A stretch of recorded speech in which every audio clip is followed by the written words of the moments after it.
Hi, Mary Ann here with What's Up Southwest Florida and Teach Me Social. So in January, on the 9th from 5 to 5:45, something like that, I'm going to be doing a free webinar on how you can utilize Facebook groups in your marketing strategies.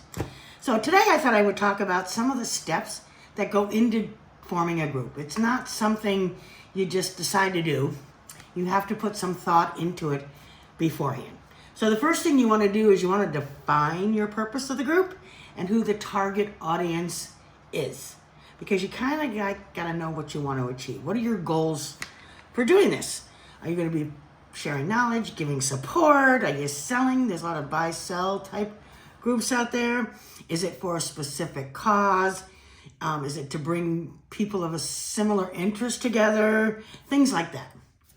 And the other thing is you want to understand your target audience so you know who you're trying to attract into this group by their interests, their demographics, their pain points. So you got to put some thought into what the group's about and what you want that group to achieve, not only for you, but for the people in it, especially the people that are in it. So then you have to have a group identity, and it usually starts with having a name. So you want to make sure that it's kind of catchy, so that people kind of remember it. You want to make sure it reflects your purpose of the group, and it's easy to remember. So you have to put some thought into that as well. You got to do the cover photo. Canva's a great place to do that. You want to make sure if it's branded to your business that it's similar colors, if not the exact same colors, so that people recognize the group has to do with your particular brand. Let's see, what else? You want to make the pictures appealing and informative that are in there. You want to have a clear description of the group, clear rules.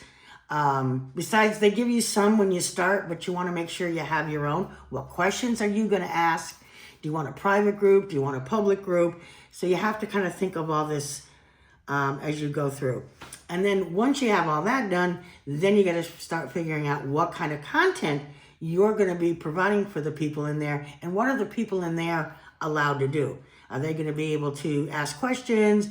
Are they going to be able to place content in there? So, you can put your blog articles, your infographics, videos, the same things you're doing pretty much everywhere else you can put in a group. You can ask questions. You definitely want to get people engaged, because the more people engage in there, the more Facebook is going to recommend it to people with interest that group covers. You can host events. You can do online events in there. And you could take advantage of polls, group stories, lives, things like that. There's a whole plethora of options in a group to make it interactive and provide useful and beneficial content.